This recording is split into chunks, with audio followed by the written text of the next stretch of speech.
எல்லாருக்கும் வணக்கங்க. Welcome to digital Bharathi. TNPSC group 1 எக்ஸாம்ல சில கீஸ் வந்து தப்பா இருக்கு. சிலது கொஸ்டின் தப்பா இருக்கு. ஸோ அத நம்ம டிஸ்கஸ் பண்றோம். பார்ட் 5 ஓட வீடியோ இது. ஏற்கனவே ஒரு 4 வீடியோ அப்படின்றது போட்டிருக்கு. ஒரு கொஸ்டினா எடுத்து நம்ம போட்டிருக்கு.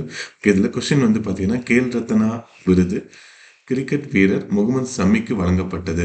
இதுல வந்து பாத்தீங்கன்னா 2024 கேல் ரத்னா விருது அப்படின்னு சொல்லியிருக்காங்க.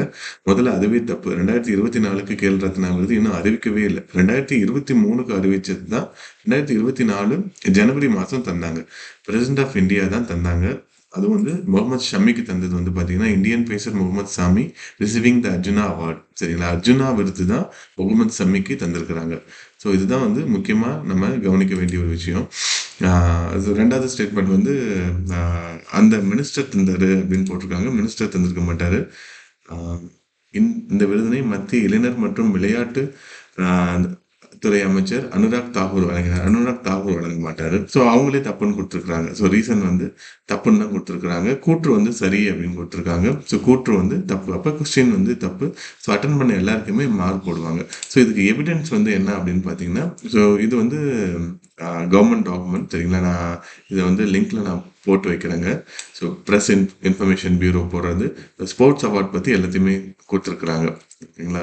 ஸோ என்னென்ன அவார்டு இருக்குது, தயான் சந்த் அவார்டு இருக்குது, அப்புறம் வந்து தயான் சந்த் வாழ்நாள் சாதனையாளர் விருது இருக்குது, துரோணாச்சாரியார் விருது இருக்குது, அப்புறம் வந்து அர்ஜுனா அவார்டு இருக்குது.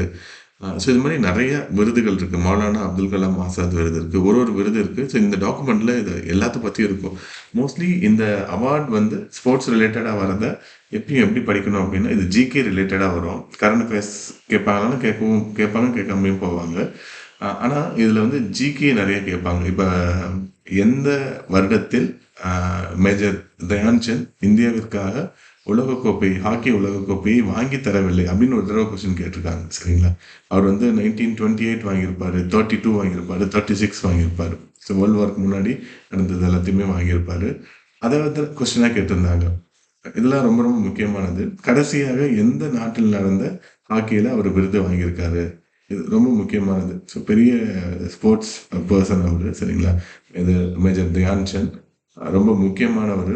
இப்போ வரைக்குமே ஹாக்கியில் அவரை மீறி யாரும் இல்லை அப்படின்னு சொல்லுவாங்க. மெஜிஷியன் அப்படின்னு அவர் சொல்லுவாங்க. ஸோ அவரு நினைவாக இந்த விருது அப்படின்றது தந்துட்டு இருக்கிறாங்க. இந்த விருதுகள் எல்லாமே நம்ம கண்டிப்பாக படிக்கணும்.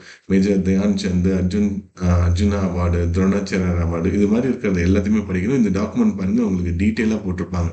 கேல் ரத்னா விருது முதல்ல யாருக்கு தந்தாங்க, இப்போ யாருக்கு தந்தாங்க அப்படின்றத படிக்கணும்.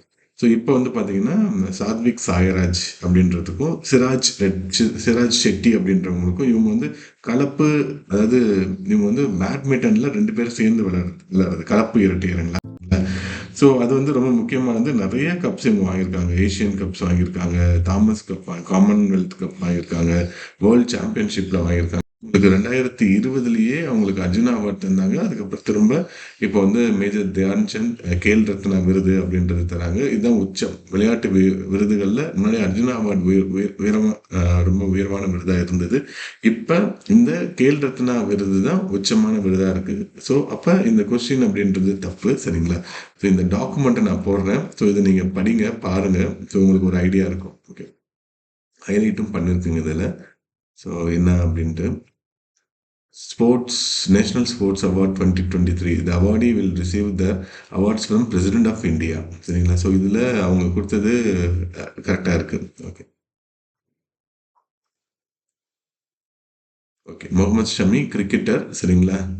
அவுட்ஸ்டாண்டிங் பர்ஃபார்மன்ஸ் அர்ஜுனா அவார்ட்ஸ்க்குன்னு கொடுத்துருக்காங்க. ஸோ இதை நீங்கள் அப்லோட் பண்ணுங்க, கண்டிப்பாக உங்களுக்கு வந்து மார்க் கொடுப்பாங்க. இது மோஸ்ட்லி இது மாதிரியான கொஸ்டின் எல்லாருக்குமே மார்க் கொடுப்பாங்க. சில கொஸ்டினுக்கு வந்து மார்க் வந்து நீங்கள் ஜஸ்டிஃபை பண்ணீங்கன்னா தருவாங்க. இப்போ என்ன ஆகிட்டு அப்படின்னு பார்த்தீங்கன்னா, இந்த டெபிசிட் ஃபினான்சிங் அதில் வந்து என்ன ஆகும் அப்படின்னா, நம்மளுடைய பண ஓட்டம் அதிகமாகும், இல்லை இன்ட்ரெஸ்ட் உயரும். இது ரெண்டுமே கூட சரியா வர்றதுக்கு வாய்ப்பு இருக்கு. நான் அடுத்து கூட அதை டிஸ்கஸ் பண்றேன். ஆனால் யாருமே கிளைம் பண்ணல. அதை கரெக்டாக நீங்க ஜஸ்டிஃபை பண்ணீங்க அப்படின்னா ரெண்டுமே கூட கரெக்டா இருக்கும். அதில் அதிகபட்ச இருக்கிறதுக்கு காரணம் வந்து இன்ட்ரெஸ்ட் ரேட் வந்து அதிகமாகும் அப்படின்றது கூட நிறைய சான்சஸ் இருக்குது. ஆனால் இவங்க வந்து என்ன எழுதியிருக்காங்க, பண ஓட்டம் அதிகமாகும் அப்படின்றத எழுதியிருக்காங்க. ஆனால் அதை ஜஸ்டிஃபை பண்ணலாம். சரிங்களா? அது மாதிரி கொஸ்டின் நீங்கள் கரெக்டாக ஜஸ்டிஃபை பண்ணிட்டீங்கன்னா உங்களுக்கு மட்டும் மார்க் தருவாங்க. ஓகேங்க. அடுத்த கொஸ்டினில் பார்க்கலாம். தேங்க்யூ.